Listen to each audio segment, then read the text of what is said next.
شہزادے السلام علیکم بات کرنا. السلام علیکم. جی تو پہلے ہم توحید کے حوالے سے بات کرتے ہیں. سورہ فاتحہ کی آیت نمبر 4 ہے ایاک نعبد و ایاک نستعین. یا اللہ ہم عبادت بھی صرف تیری ہی کرتے ہیں اور مدد بھی صرف تجھ ہی سے مانگتے ہیں. اور سورۃ النمل کی ترجمہ غلط ہے. ترجمہ غلط ہے. عبادت تیری کرتے ہیں اور مدد تجھ سے مانگتے ہیں. اس میں ہی نہیں ہے. یہ دکھاؤ اس میں ہی کہاں ہے اس میں. جی اس میں صرف کہ آپ یاری مدد نکالنا چاہتے ہیں. اور میں کہتا ہوں آپ نے جو ترجمہ غلط کیا نا, کہتے ہیں مدد صرف آپ سے تجھ ہی سے مانگتے ہیں. ہی لفظ ہی یا لفظ صرف اس میں دکھاؤ. عربی آتی ہے نہیں آتی؟ جی اب آپ نے مجھے یہ دکھانا کہ اللہ نے یہاں پہ بریکٹس میں لکھا ہو یا علی مدد بھی کیسے. او بھائی پہلے ترجمہ تو صحیح کرے نا. یا علی مدد تو بعد میں آئے گا نا. اور آپ نے جو ترجمہ کیا وہ غلط ترجمہ کیا. سمجھ نہیں آ رہی اردو. آپ نے کہا کہ ہم صرف تیری عبادت کرتے ہیں اور صرف تجھ سے مدد مانگتے ہیں, یا تیری ہی عبادت کرتے ہیں تجھ ہی سے مدد مانگتے ہیں. یہ لفظ صرف یہ لفظ ہی اس میں دکھاؤ نا. دکھاؤ. اب ترجمہ صحیح ہے کہ یا اللہ تیری عبادت کرتے ہیں تجھ سے مدد مانگتے ہیں. یہ صحیح ترجمہ. ہاں تجھ سے مدد مانگتے ہیں. صحیح ہے. ہاں اب آپ نے ہمیں یہاں بریکٹ میں دکھانا کہ اللہ نے کہیں لکھا ہو یا شیخ عبد القادر. ہم شیخ عبد القادر کو نہیں مانتے. شیخ عبد القادر آپ لوگوں کا پیر ہے, ہمارا پیر نہیں. ہم اس پہ یا علی مدد یا علی مدد. ٹھیک ہے. تو پھر آیا میں دیکھیں آیا میں ایسی کوئی بات نہیں تو مان گیا نا بھائی. ان کے مولویوں نے ان کے دماغ کو خراب کیا تھا کہ مدد صرف اللہ سے لینی ہے. آیا یہ نہیں کہہ رہا. اگر آیا یہ کہہ رہا ہوتا نا کہ آج مدد صرف اللہ سے لینا ہے تو پھر مدد کسی بھی سے لینا حرام ہوتا. کسی بھی سے لے, صرف امام علی علیہ السلام سے نہیں, پھر سب ہی سے مدد لینا حلال. اتنا ابھی تک نہیں سوچا تھا تم نے. ابھی تک نہیں سوچا تھا تم نے کہ ابھی تک آیا تو بھائی سوچ لو تم. ابھی تک تم لوگوں نے اس آیا کا یہ ترجمہ کرتا رہا نا کہ ایاک نعبد و ایاک نستعین کہ ہم صرف اللہ سے مدد لیتے ہیں اور مدد تم سب سے لیتے ہو. اگر قرآن کہہ رہا ہے کہ مدد صرف اللہ سے لینی ہے تو بھائی یہ ہم روزانہ یہ شرک کیوں بجا لاتے ہیں. یہ ابھی تک نہیں سوچا تھا تم نے. اور یہ بھی نہیں سوچا تھا کہ اس میں لفظ صرف کہاں ہے, اس میں لفظ ہی کہاں ہے. یہ بھی نہیں سوچا تھا. ٹھیک ہے نا. تو اگر آپ میرے یوٹیوب چینل پہ چلے جائیں نا, ادھر ایک پورا تقریر ہے اسی موضوع پر, ایاک نعبد و ایاک نستعین پر. اس میں نے بہت ادبی لحاظ سے اس میں بہت لمبی تقریر کی ہے. اس میں بہت مفسرین کے اقوال دکھا دیے کہ اس میں حصر کہاں ہے. حصر نہیں ہے یہاں پر. ٹھیک ہے نا. اور پھر عرض یہ ہے کہ اگر اللہ تعالیٰ نے کسی کو واسطہ بنایا, اللہ تعالیٰ نے دیکھیں کون ہماری ہدایت کرتا ہے؟ اللہ ہدایت کرتا ہے. لیکن کیا ہم رسول صلی اللہ علیہ وسلم سے سوال کر سکتے ہیں یا رسول اللہ وضو کا کیا حکم ہے, یا رسول اللہ توحید کیا چیز ہے, یا رسول اللہ حلال حرام کیا چیز ہے؟ بالکل کر سکتے ہیں. ٹھیک ہے نا. تو یہاں پہ کوئی یہ سوال کر سکتا ہے کہ تم ہدایت اللہ سے لوگے یا رسول سے لوگے صلی اللہ علیہ وسلم سے؟ ہدایت تو صرف اللہ سے لینی ہے. اور خاموش ہو جاؤ, خاموش. ہدایت صرف اللہ سے لینی ہے تو رسول سے کیوں لے رہے ہو؟ تو عرض یہ ہے کہ جس کو اللہ نے ہدایت کا وسیلہ بنایا, اگر ہم اس سے ہدایت لے لیں تو یہ اللہ ہی سے ہدایت لی ہے ہم نے. یہ دو مختلف نہیں ہے. رسول صلی اللہ علیہ وسلم کو اللہ تعالیٰ نے وسیلہ بنایا ہدایت کے لیے. ٹھیک ہے نا. اگر ہم رسول صلی اللہ علیہ وسلم سے پوچھتے ہیں کہ یا رسول اللہ ہمیں توحید سکھا دو, ہمیں روزہ نماز کے مسائل سکھا دو, حلال حرام سکھا دو, تو ہدایت ہم نے نبی صلی اللہ علیہ وسلم سے لی ہے بلا شک بلا ریب. لیکن اس میں کوئی شرک کی بات, بلکہ عین توحید ہے. کیوں عین توحید ہے؟ کیونکہ اس وسیلے کو اللہ نے بنایا. تو عرض یہ ہے کہ اگر اللہ تعالیٰ کسی کو وسیلہ بناتا ہے اور آپ اس کو وسیلہ سمجھ کر کہ اللہ نے یہ ذریعہ بنایا اس سے آپ مدد لیتے ہو, یہ شرک نہیں ہے. مثلا ہمیں بالکل یقین ہے کہ اللہ تعالیٰ نے دوائیاں بنائی ہیں. دوائیاں اللہ کی مخلوق ہے.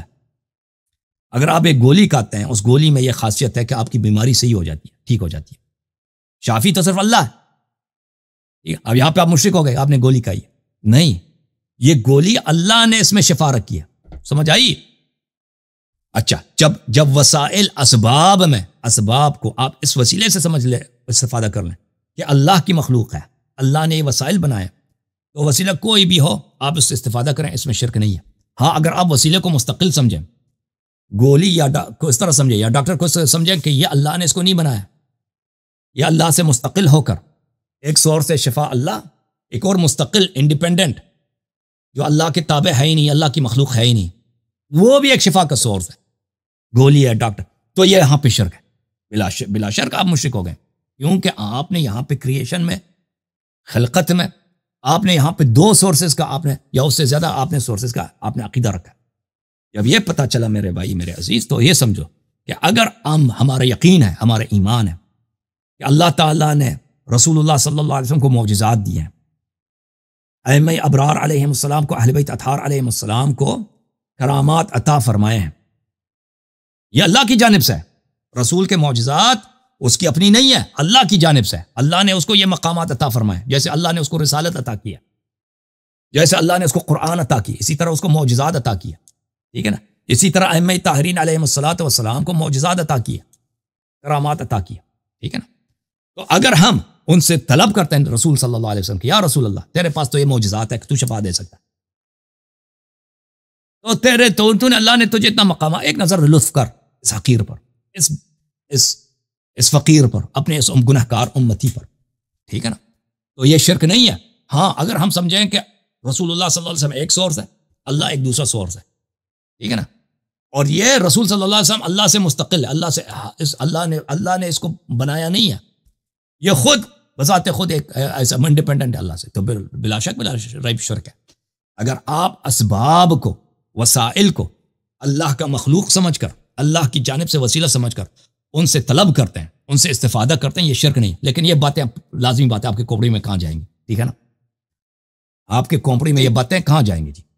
یہ تو انسان آپ نے جو بھی مثال غلط بھی ہے، قرآن میں لکھا ہے من یطع اللہ واطیع اللہ، اس کا مطلب یہ ہے کہ اللہ آیا نازل کر دی قرآن میں، آیا اپنے سے نازل کر دی، من یطع اللہ کیا من یطع الرسول فقد اطاع اللہ، آیا یہ ہے من یطع الرسول صلی اللہ علیہ وسلم فقد اطاع اللہ، فقد اطاع اللہ، کہ اللہ کی رسول کی اطاعت میں اللہ کی اطاعت ہے۔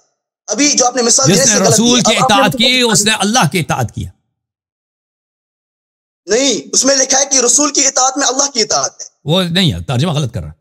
جس نے من یطع الرسول فقد اطاع اللہ، جو بھی رسول صلی اللہ علیہ وسلم کی اطاعت کرے تو اس نے اللہ کی اطاعت کیا، یہ ترجمہ بنتا ہے۔ میں نے کون سا ترجمہ کیا؟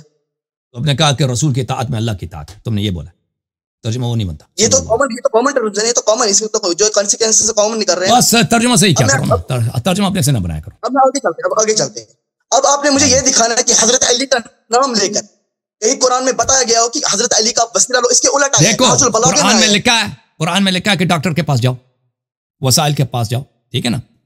یہ کوئی ضروری نہیں ہے کہ قرآن خاموش خاموش خاموش، دیکھیں یہ کوئی ضروری نہیں کہ تمام وسائل قرآن میں موجود ہو۔ کہ قرآن میں تو لکھا ہے کہ آپ ڈاکٹر کے پاس جاؤ، قرآن میں تو یہ لکھا ہے کہ اللہ شافی ہے، وَهُوَ الَّذِي يَشْفِينِي وَإِذَا مَرِضْتُ فَهُوَ يَشْفِينِي، جب میں بیمار ہوتا ہوں تو اللہ مجھے شفا دے دیتا، ٹھیک ہے نا؟ اللہ شفا دے دیتا، تو آپ ڈاکٹر کے پاس کیوں جاتے ہو؟ تو قرآن میں تو نہیں لکھا، یہ شرک ہو گیا بھائی، شرک ہو گیا۔ تو یہ باتیں انسانوں کے لیے، کھوپڑی میں نہیں جائے، مولا علی علیہ السلام کے تعلیمات کے خلاف چل رہے ہیں آپ۔ مولا علی اللہ تعالیٰ نے قرآن میں فرمایا انما ولیکم اللہ ورسولہ والذین آمنوا الذین یقیمون الصلاۃ ویؤتون الزکاۃ وهم راکعون، وہ شہنشاہ ہے کشور ایمان، وہ آپ کا ولی ہے جس نے رکوع کے حالت میں زکوٰۃ عطا فرمایا، ٹھیک ہے نا؟ اور سب مسلمانوں کا اجماع ہے کہ یہ امیر المؤمنین علی بن ابی طالب علیہ السلام جو وہ میرا ولی ہے، ولی یعنی سرپرست۔ ولی کون؟ ولی یعنی میرا سرپرست۔ ولی کون؟ یعنی ولی میرا بادشاہ۔ ولی کون؟ ولی یعنی میرا لیڈر۔ ولی میرا کون؟ ولی یعنی میرا قیم۔ تو جس کو اللہ تعالیٰ نے میرا ولی بنایا اور مجھے اس کے دائرہ اختیار میں رکھا ہے تو میں اس سے مدد مانگوں گا، ٹھیک ہے نا؟ اور ضروری نہیں ہے کہ سب فروعات قرآن میں ہوں، سب فروعات قرآن میں ہوں، شیعہ احادیث میں بہت بے نہایت موجود ہے کہ آپ اہل بیت طاہرین علیہ السلام سے ان کے وفات کے بعد مدد مانگ سکتے ہیں، اوکے؟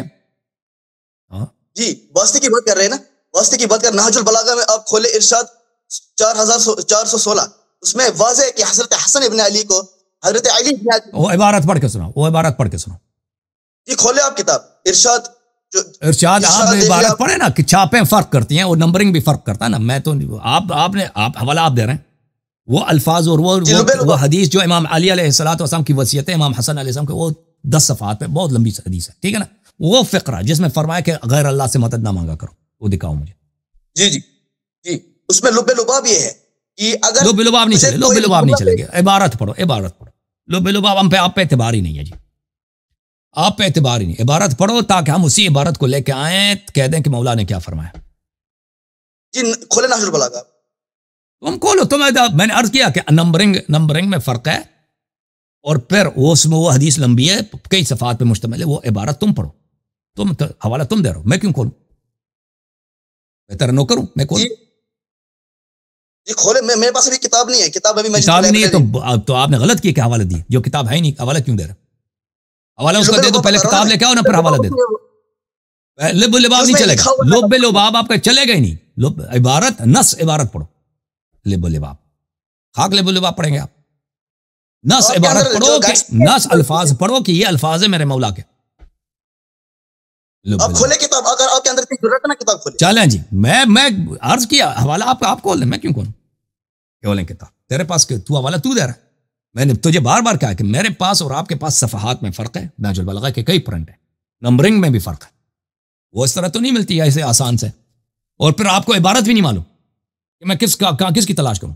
کتاب کھول، اس طرح تو نہیں ملے گی.